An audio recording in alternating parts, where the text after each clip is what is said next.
Happy Easter, if you Easter. Just happy Sunday otherwise.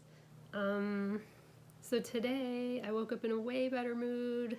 Maybe it just took like a day remember I said yesterday, like, good things were going to happen, it was going to be a better day, and then I kind of it was better-ish, but today was way better. So last night my mom was doing her usual looking for everything that's wrong. She's a powerful manifester. She just doesn't understand that, like, you manifest what you think about, you manifest what you focus on, and she tends to focus on everything that's wrong and then gets a lot more of that. So she's a good, like, demonstration of manifestation. I just wish that I could get her to pivot on that. Anyway, I don't care. We're not going to go there right now. So this morning, I slept well last night. I woke up this morning in a good mood, and my mom last night was saying, like, tomorrow's Easter, and we don't even have any chocolate or anything like that, because my mom, the CEO Catholic, which I finally found out means Christmas and Easter only. That makes sense. So, she was, of course, naturally, the Catholic thing to do has to do with chocolate bunnies and stuff, right? Jesus too, but chocolate bunnies. So my daughter and I last night, we decided, okay, you know what, we're going to get up early because she's been waking up late lately, and we'll sneak off to the Dollar Tree and we'll get her an Easter basket and fill it with goodies, and we'll do something nice, because we've all been cooped up in the house together. It's 3 women, things get bitchy. My mom and I don't have the best dynamic to begin with, so I was like, let's just do something nice today.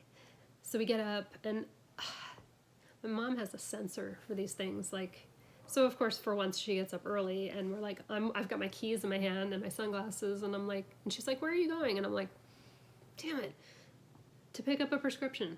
She's like, oh, well, let me give you my card. I knew she was going to do this. So you can go to the grocery store. I'm like, okay, fine. And she goes, that way you can pick up some chocolate. And I'm like, that's what we were going to do. We were going to try to surprise you. And she's like, oh, okay, I'll go back to bed. So she goes back to bed, and the section that I put at the beginning of this film is her sitting in front of the computer watching Easter Mass with her Easter basket behind her. She didn't know yet. We came back, she can't hear, so we filled it up and did stuff and made it all cute, put it behind her. Anyway, the whole point being, first of all, I found 2 heads-up pennies while I was out, which I think is a good sign. So, point being, that made her really happy. Then I apologized for being so snarky, and it just felt better all around to, like, and that's the whole thing, you know what, like, just, even if you don't want to, because I have to, like, squeeze it out of me with her, but just, like, show love, be cool, it makes you feel better. So it's, I think someone I knew said it's selfishly selfless, I guess, so, be selfishly selfless.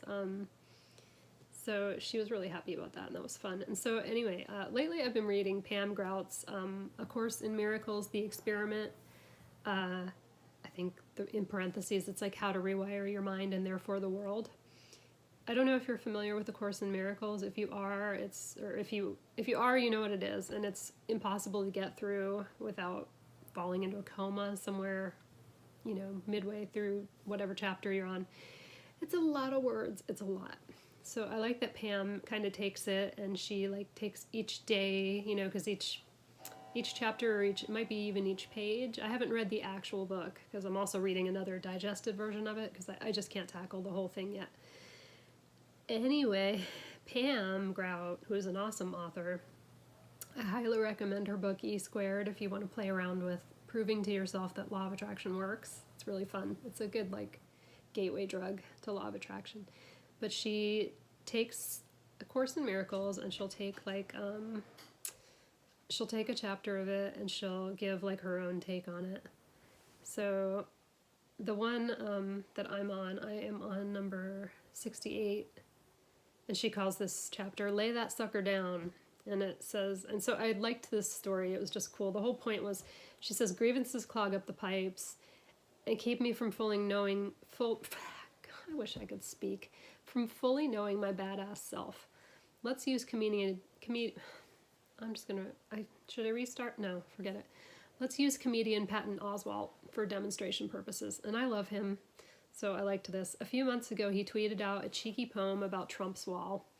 A conservative war vet from Alabama took exception and came back with this response. I'm reading this on my iPad, that's why I'm looking over. I just realized why I was so happy you died in Blade Trinity. Minutes later, the vet posted a follow-up jab. And you shoot basketball like the sawed-off little man you are. Mean. So witty Oswalt could have continued on with a fiery exchange. Instead, he took lesson 68, which is love holds no grievances, which is what I'm working on today, to heart. He was determined to see his former enemy as a friend. He decided to let his grievances go. His next tweet, "Aw man, this dude just attacked me on Twitter," and then I looked at his timeline and he's in a lot of trouble health-wise. I'd be pissed off too. He's been dealt some shitty cards, let's deal him some good ones. Click and donate just like I'm about to. Not only did he donate $2,000 to the vet's GoFundMe page, but he encouraged his 4 million followers to do the same. Thanks to Oswalt, the vet's campaign to treat his sepsis and diabetic ketoacidosis raised my mom's talking really loud in the background now, raised $15,000 in a couple of hours, 3 times its original goal.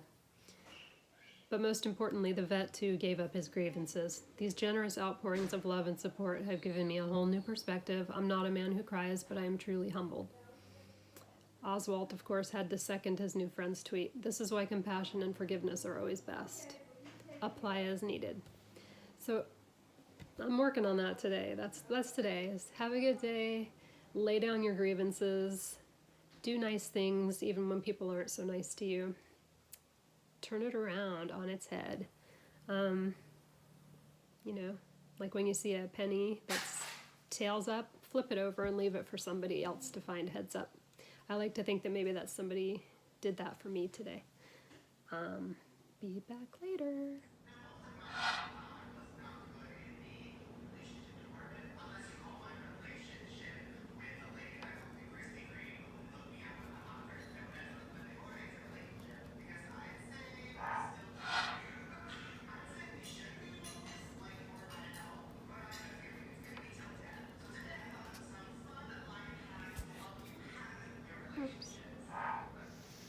Well, I don't want dishes in the sink. That's not what Lauren says. Grandma, I'll do them tomorrow morning. I don't do the dishes at night. I do them in the morning. That's accurate. Kim and Lauren. I'm not gonna do that. Oh, come on. It's You started out good. Do it. Don't you understand? You're supposed to keep your distance. We're supposed to have 6 feet between us. And yet, you can't go to the store. I'll go. No, you can't go. You're high risk.